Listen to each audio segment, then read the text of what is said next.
Proverbs 23 in verse 19.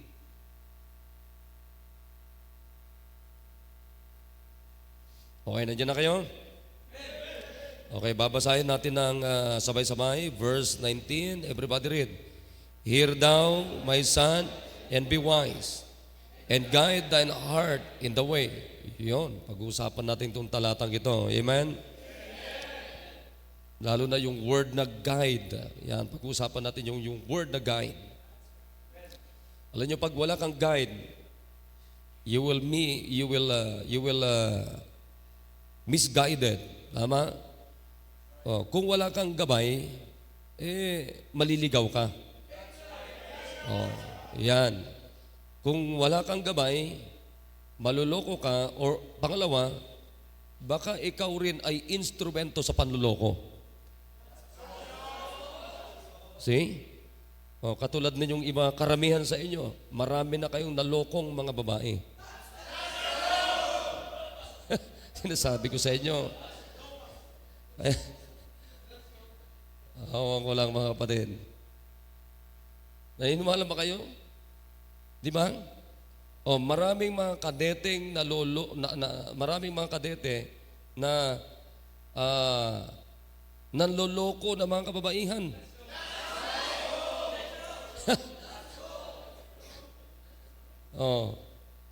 Sabi niyo wrong pero nakarami na yung iba sa inyo. Siyempre, lalo na pag naka-uniform ka na ganyan, tapos naka-uniform ka, feeling mo, siyempre, pogi ka rin.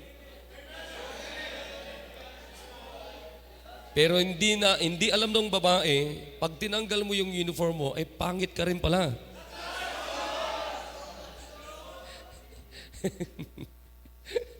Okay, pag-pray natin na may maintindihan tayo. Amen?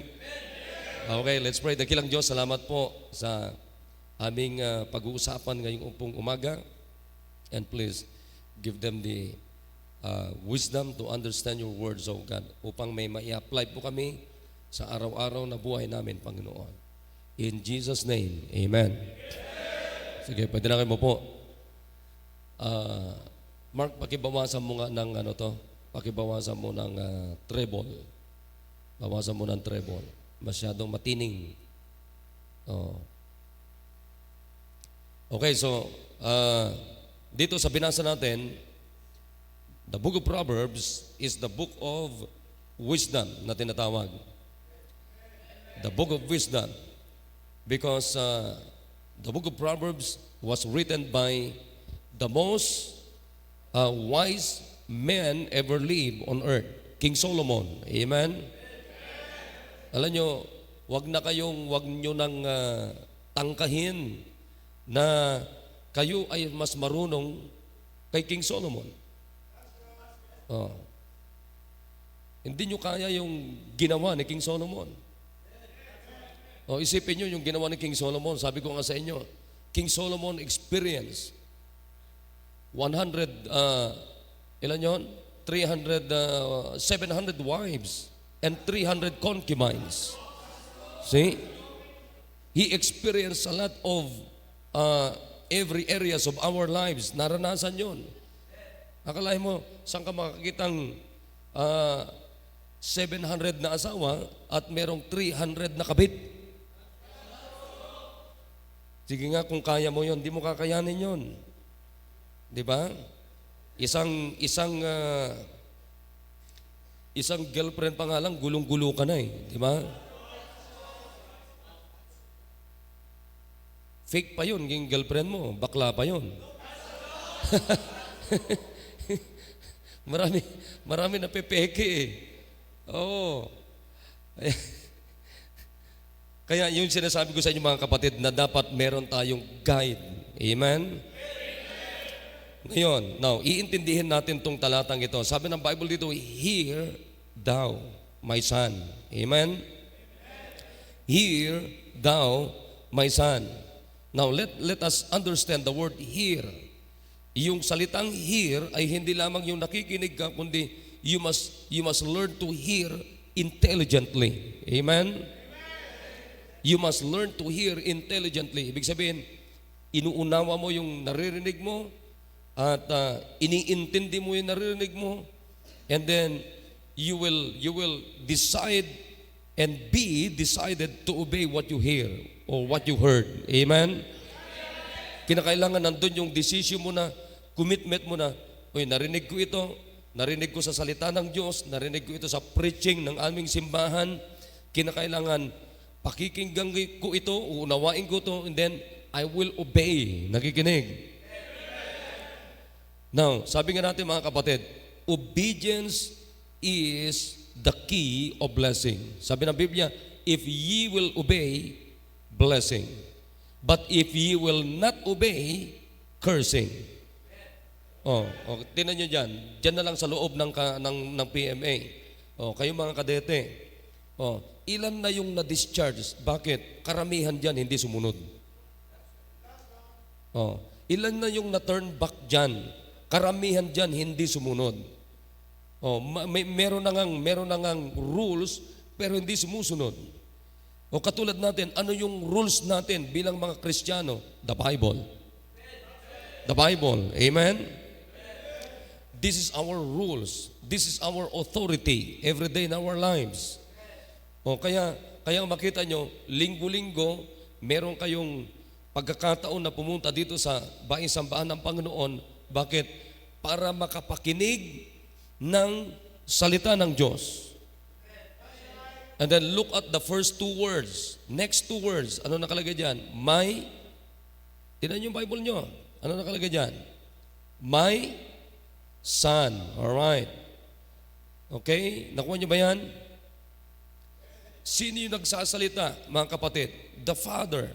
The builder of the family. Nakikinig kayo? The builder of the family. Sino ang kinakausap niya? My son. His son.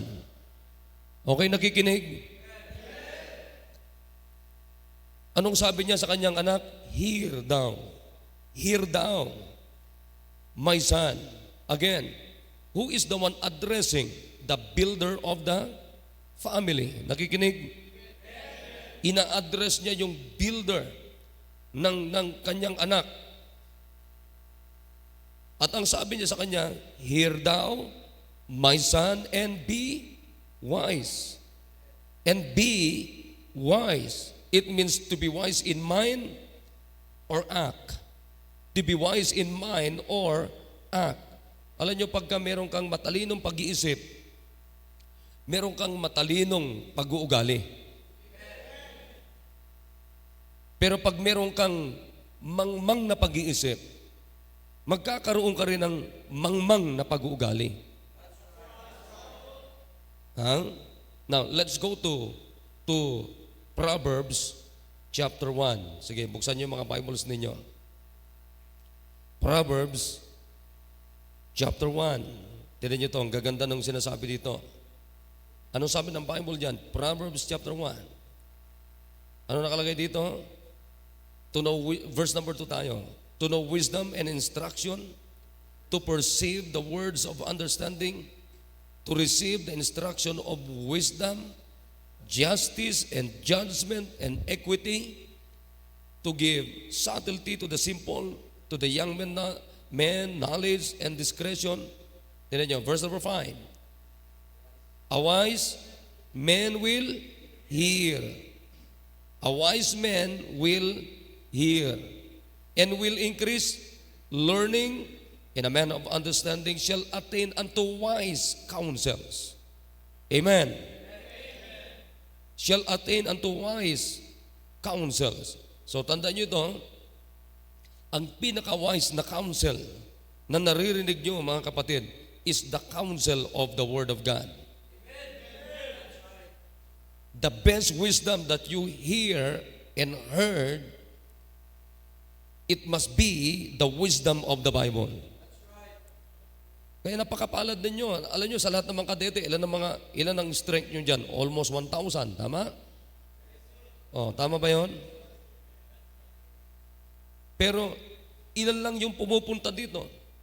Sa totoo lang, kayo lang nakakapakinig ng ganito, purong Bible. Kaya anong ibinibigay ko sa inyo dito? Word of God. That's the wisdom of God in heaven. Kaya huwag kayo matutulog. Kasi anong makukuha nyo pag tulog kayo? Oh, let's go to chapter 4 in verse number 5. Ano nakalagay dito? Get wisdom. Amen? Proverbs chapter 4 verse number 5. Okay, basahin natin lahat. Ano sabi niya? Get wisdom, get understanding, forget it not, neither decline from the words of my mouth. Anong ipinapakuha sa atin? Wisdom. Anong dapat natin kunin? Understanding. Amen. Why wisdom? Verse number 7. Ano nakalagay dyan? Wisdom is the principal thing. Therefore, get wisdom.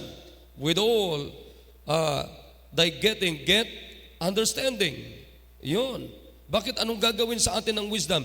Exalt her, and she shall promote thee. Oh, tinan nyo yan, ipopromote ka, hindi ka i-demote. Kaya nga pag may Biblia ang puso mo, may Biblia ang isipan natin, may Biblia ang pamantayan ng ating buhay, hindi demoted ang ating buhay. Hindi degraded ang ating buhay, kundi promoted tayo lagi. Angat tayo lagi sa mundo. Nakikinig kayo mga kapatid? Hindi ka mang. Alam nyo, tinan nyo ngayon ha. Tinan nyo to. Makinig kayo na maigi. Pakinggan nyo to. Makinig kayo dito. Makinig. Isipin nyo na maigi. Bakit nag-aaway-away mula presidente, senado, kongreso, maging hanggang sa barangay? Bakit nag-aaway-away sila? Give me one reason why. Money. Pera. Tama? Naunawan niyo mga kapatid? Bakit nag-aaway-away sila? Pera. Ngayon, balik tayo dun sa binasa natin. Ano sabi ng Bible dito? Verse number 4, chapter 23. Balik tayo dun sa text natin. Verse number 4 and 5. Ano nakalagay dyan? Labor not to be rich. Cease from thine own wisdom. Tigil muna tayo dyan. Ano sabi niya? Huwag tayong magpagal para yumaman. Amen. Ano sabi niya? Tumigil kayo sa inyong mga sariling karunungan. Cease from thine own wisdom. Now, let's go to verse number 5. Ano nakalagay dyan? Basahin natin. Wilt thou set thine eyes upon that which is not? For riches certainly make themselves wings. They fly away as an eagle toward heaven. Tama? Huwag tayo magpagal sa hindi naman tama. Alam niyo, pinakamaganda ay katulad ng kayamanan. Ano sabi niya? Ang kayamanan ay parang may pakpak. Amen. Ang kayamanan ay parang may pakpak. Anong sabi niya? They fly away as an eagle. Amen. They fly away as an eagle. Parang lumilipad yan, yung pera parang lumilipad na parang agila. Hawak mo yung pera ngayon, punta ka ng SM, mamaya, resibo na lang yan. Diba? Amen. Hawak mo yung pera mo, pagpunta mo ng SM, tinagpo mo yung girlfriend mong bakla, wala na. Naloko na. Nakikinig? Nag-date pa kayo. Kadiri. Hindi ka na nandiri sa bakla. Wala, stick na buhay, mambira, marami naluloko.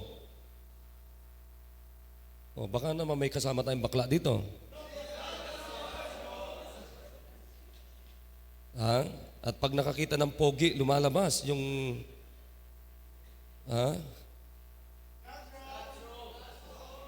At kung meron mang bakla dito, kinakailangan magbago. Oh.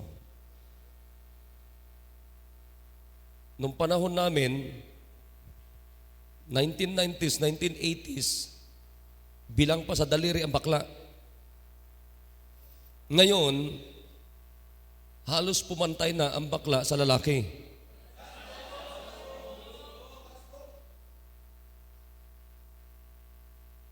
Marines pa yung iba, Marines.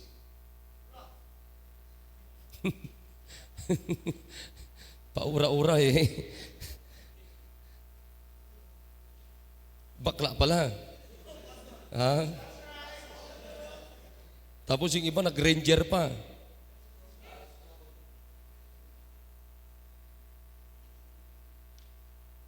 Kaya makinig kayo, para hindi tayo maloko, dapat may guide tayo. Tignan nyo, ano sabi ng Bible doon sa text natin? Hear thou, my son, and be wise, and guide thine heart in the way. Naku, sinasabi ko sa inyo, maraming manloloko ngayon. Maraming manloloko, maraming naloloko, maraming nagpapaloko. Bakit? Walang matinong guide.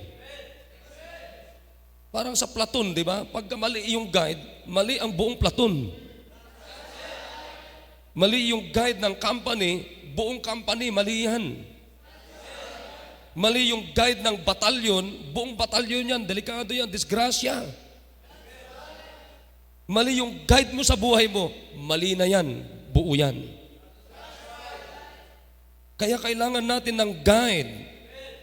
Lalo kayo mga kabataan, nakikinig kayo? Napakapusok nyo pa. Ha?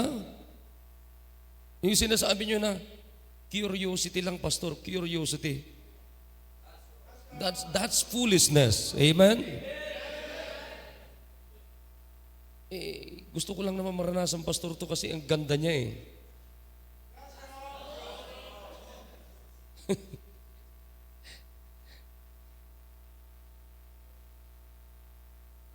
Maganda siya, ha?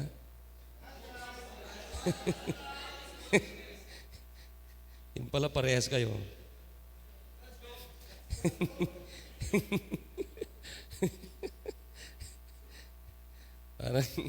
parang yung nakipag-date na ano, 'di ba, yung US soldier? Oh, 'di ba? Sa Subic dati. Oh, nakipag-date, kala niya babae. Oh, yung pala ayun. Hindi siya, sa sama na loob niya, pinatay niya. Oh. Kaya kung ako sa iyo, break mo na siya, Brad. Oo. Ayaw. Ayaw i-break. Sayang gastos mo dyan, ibigay mo na lang sa magulang mo. Oh. Okay? Pag sinabi nating guide, tignan nyo, guide thine heart. Why heart? Because heart or the mind is, sabi ng Biblia, heart is deceitful among all. Alam nyo bang puso natin pwedeng tirahan yan ng diablo? Nandyan lahat ng masasama. Amen? Ang puso, nandiyan lahat ng masasama, nandiyan lahat ng kasamahan, nandiyan lahat ng kalokohan. Ang isip, nandiyan lahat ng kalokohan, nandiyan lahat ng kasamaan. Diyan nang gagaling para makapanloko ka. Nandiyan nang gagaling lahat yan. Kaya mahalaga ng isip natin, ng puso natin, may guide tayo. Guided tayo ng wisdom ng Diyos para hindi tayo maloko ng wisdom ng sanlibutan. Para, the word guide dito sa binasa natin, sabi dito, and guide thine heart. The word guide, it means to be straight. The word guide, it means to be blessed. The word guide, it means to be happy. Pagka hindi ka ginaid ng tama, isang araw, hindi ka happy. And what is the opposite of happy? Sad or lonely. Tama? Oh. Ano ang opposite, mga kapatid, ng bless? Di ba? Curse. Di ba? Hindi ka ngayon i-bless ng Panginoon. Bakit? Hindi ka nagpagabay sa Diyos. Pero kung nagpakabay at nagginawa mong gabay mo ang Diyos, mga kapatid, salita ng Diyos, isang araw bless ka. Isang araw happy ka.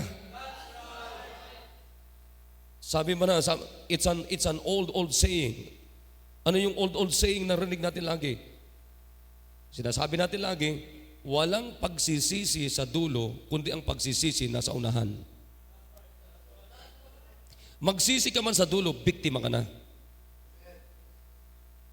Oh, ano sasabihin nyo? Sana naniwala ako kay pastor nung araw. Ha? Mas paniniwalaan mo yung girlfriend mo bakla eh. Kasi ang sweet pa naman din magsalita. Mas sweet magsalita yung girlfriend mo bakla kaysa yung pananalita ni Pastor RJ.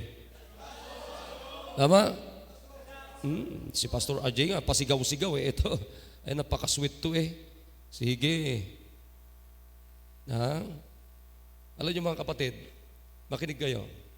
Si Satanas, ang diablo, hindi yan magsasalita na hindi ka makukuha. Ang diablo, hindi yan magsasalita, magpapakita sa iyo na nakakatakot. Pag inakit ka ng diablo, hindi ka aantukin katulad ng ginagawa nyo. Kundi pag inakit ka ng diablo, kapatid, sabi ko sa'yo, mapapatulala ka, oy, ang ganda pastor kasi. Pastor, ang sweet kasi magsalita kaysa sa'yo eh. Ha? Hindi ako sinisigawan, pastor, kayo sinisigawan nyo ako eh. So sweet, pastor. Na-taste ko na sa kanyang lips. Good night. Kadiri mo naman. Mag-ingat kayo, mag-ingat kayo. Mag-ingat tayo. Nakikinig tayo?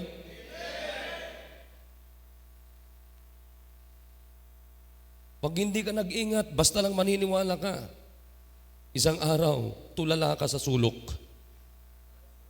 Pag hindi ka nag-ingat, sasabihin ko sa inyo, isang araw, discharge ka sa PMA.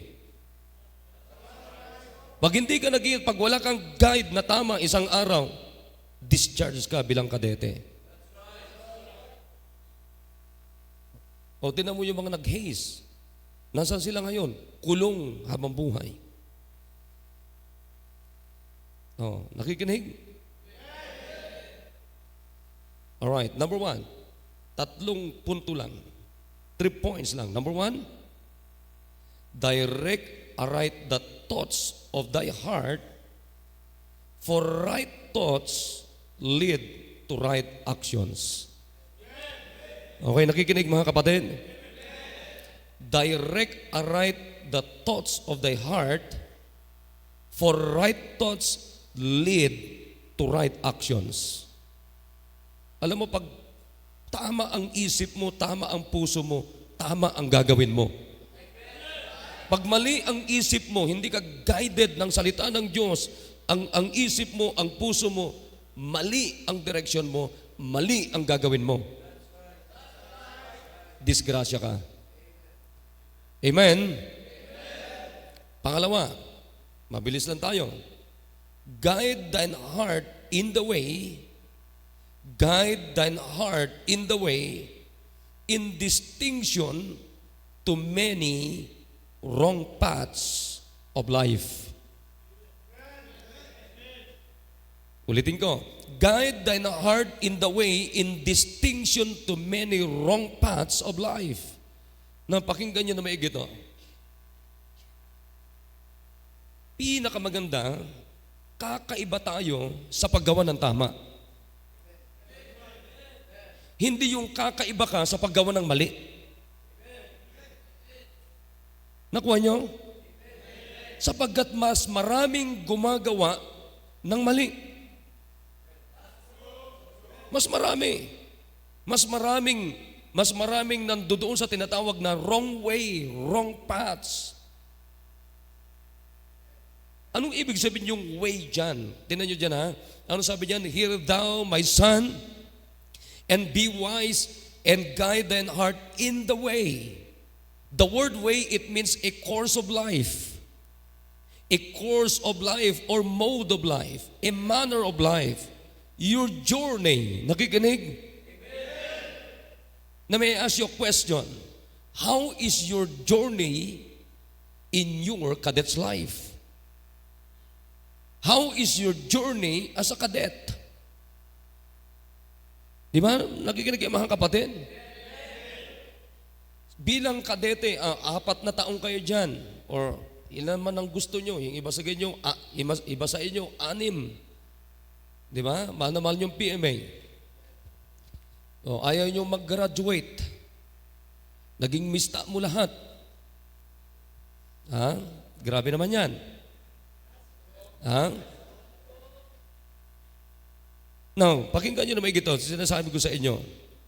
Pagka hindi ka guided ng Word of God, ano ngayon ang mag-guide sa'yo? Pagka hindi ka guided ni Kristo, sino ngayon na magagabay sa'yo? Di ba? Sino ngayon magagabay? Tingnan mo, ang daming pwedeng sa pag-aasawa mo. Ikaw brad, isang araw mag-aasawa ka, tama? Ngayon, sino ang gabay mo? Ano ang gabay mo sa pag-aasawa mo?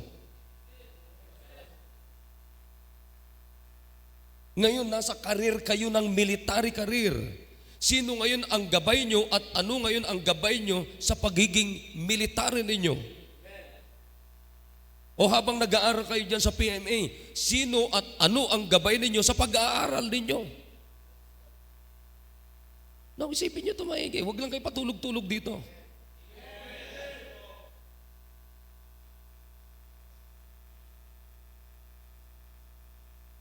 Pag wala kang guide, delikado ka. Ha? Kaya sabi ko sa inyo mga kapatid, guide thine heart in this book. Amen? Guide your heart from the Bible. In the way. In distinction to many wrong paths of life. Kinakailangan kung kakaiba ka, ay maganda yung kakaiba ka sa tama. O bakit kakaiba itong kadete na ito? Kasi Baptist yan. Kasi Kristiyano yan. Hindi yan naglalay, hindi yan nagsisinungaling, hindi yan nag-cheat. Ha? Hindi yan nangangabog, nakikinig. Ha?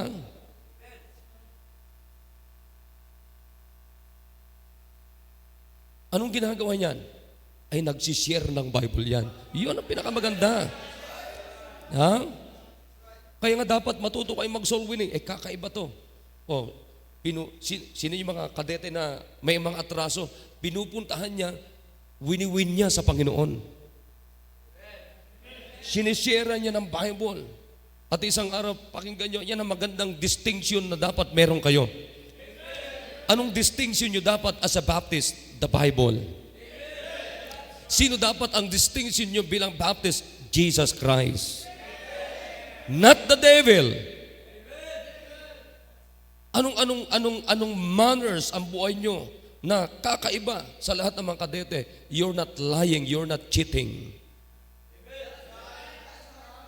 You are honest. You are not tolerating wrong.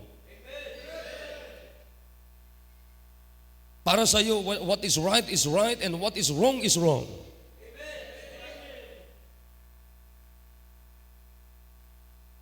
Then the third one, pangatlo, let's go to Proverbs 9:6. Maganda ito. Proverbs 9:6.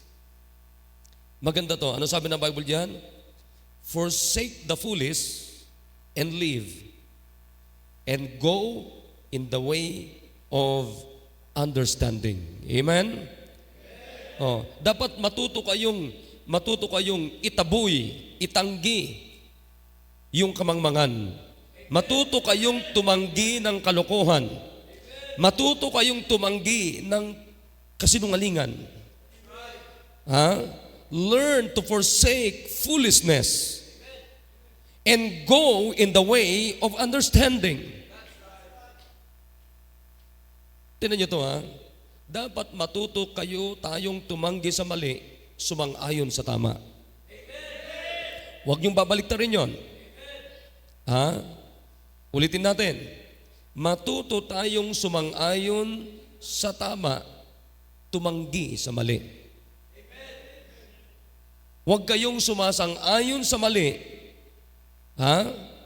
at tatanggihan ang tama. Baliktad. Nakikinig tayo. Ang mangyayari yan, disgrasya ka. Learn to forsake the foolish. Amen? And live and go in the way of understanding. That's the best life.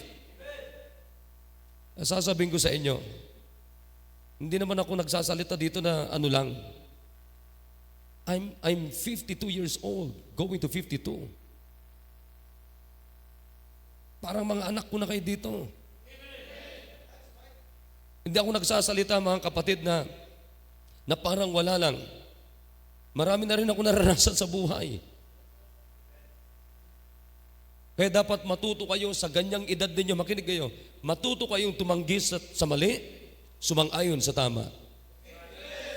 Ito tama to na dapat ako pumunta sa church every Sunday. O yayayain ka ng kapwa mo ka din, matulog na lang tayo dito. Tulog kayo sa barracks.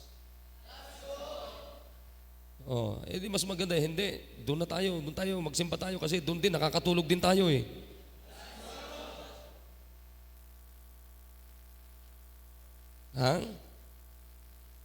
Now don't forget this morning the word guide. Amen? Dapat guided tayo ng salita ng Diyos, guided tayo ng wisdom ng Diyos, guided tayo ni Kristo, guided tayo ng Holy Spirit. Control tayo ng Holy Spirit, control tayo ng salita ng Diyos, impluensya tayo ng salita ng Diyos, hindi kamunduhan. Sabihin ko sa inyo, disgrasya kayo.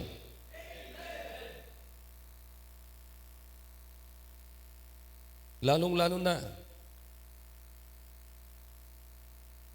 walang Kristiyano, walang Baptist na tamad. Walang Baptist na patulog-tulog. Katulad yung kinukwento ko sa inyo, nag-ranger sila. Pagdating doon sa ranger, binigyan sila ng mga tinapay, tigi-tigisa. Mga kadete to kinukwento rin yung kadete. Yan, binigyan. Siyempre, tinapay yung gagawin mo, di kainin. Kinain. Yung pala, doon sa loob ng tinapay, may nakapalaman doon na papel na may instruction kung anong gagawin nila. Ano nangyari? Di kinain yung instruction, hindi niya alam. Pagkakain niya, hindi niya alam kung anong gagawin. Bakit? Hindi niya binasa eh. Hindi nakikinig, kaya mahalagang nakikinig. What's the first word? Hear. Tama? Makinig. Maraming napahamak, hindi nakinig. Kaya dito, sandaling oras lang, makinig kayo. I hope nagkakaunawaan tayo.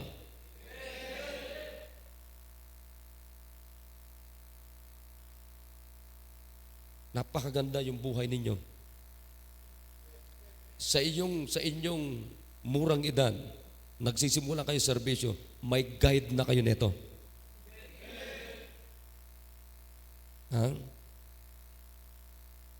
Baka mamaya, patapos na tayo. Official na kayo. Siyempre, baka PMA year. Bagong graduate. Mayabang pa eh. Di ba? Nag-ranger, nag-marines, nag-airborne. Ha? Nag-pilot siya. Mayabang. Ano sabi ng Biblia? Pride goeth before destruction.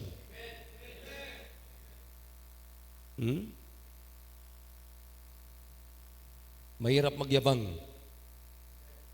Mahirap, napakahirap, napakadelikado. Ang guide mo ay yung kayabangan mo.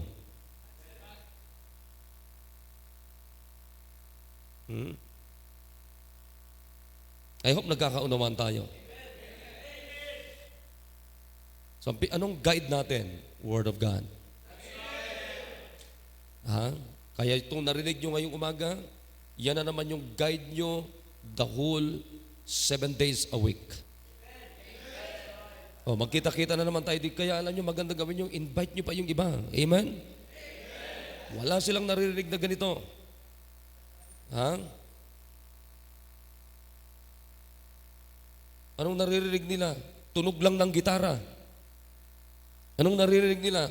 Kalabog ng drums. Anong naririnig nila? Ganun lang. Ha? Dito mga kapatid, anong naririnig nyo? Bible. Wisdom of God. Para hindi tayo maloko ng mga manloloko. Kaya ngayon, sige, tumayo lahat. Bago tayo mag-pray dito sa altar, mga kapatid, ay ipanalangin natin na, ito magandang panalangin nyo. Makinig.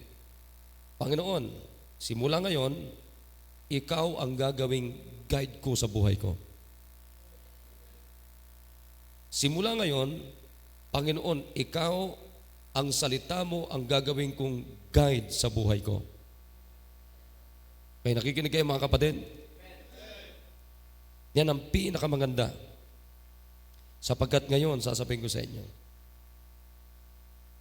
ang mga manloloko ay lalong nanloloko. At ang mga naloloko ay patuloy na naloloko. Nakikinig kayo? Sabi ng Biblia, mga kapatid, evil men shall wax worse and worse, deceiving and being deceived. Nakikinig kayo? Naku, sasabihin ko sa inyo mga kapatid. Kaya ngayon, sabi natin sa Panginoon, Panginoon, ikaw at ang salita mo ang gagawin kong guide ko sa buhay ko. Sa karir ko, sa pagpapamilya ko balang araw, sa aking pamilya, sa pagiging kadete ko, habang ako nag-aaral sa PMA, ito dapat ang guide ninyo. Alright, sige dito tayo sa altar. Kneel down and talk to God.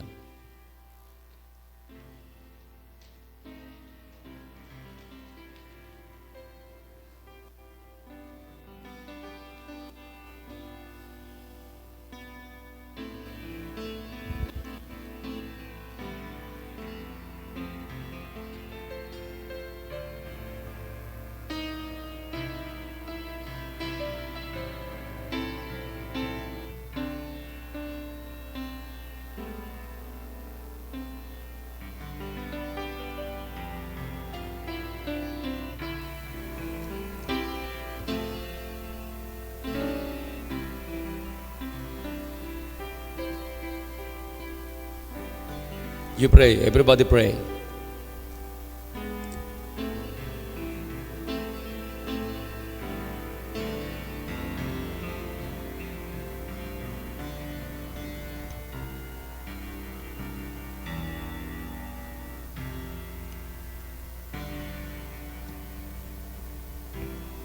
Dakilang Diyos na makapangyarihan po sa lahat. Thank you so much, O God, for your words na dapat ito ang guide namin habang kami po ay nabubuhay, Panginoon. Ito ang gabay namin, Panginoon, sa lahat ng areas ng aming pong buhay. I-bless niyo po ang niyo pong mga anak, Panginoon. Sila po itiklop tuhod, lumalapit po sa inyo at bless their commitment and bless their decisions, O God. And we need to allow ourselves, O God, to be guided by your words, to be guided by the Holy Spirit, O God, to be guided by the truth. Sapagkat sabi niya, Panginoon, the truth will set us free. Salamat po. Ito pong aming dalangin sa pangalan ni Jesus. Amen.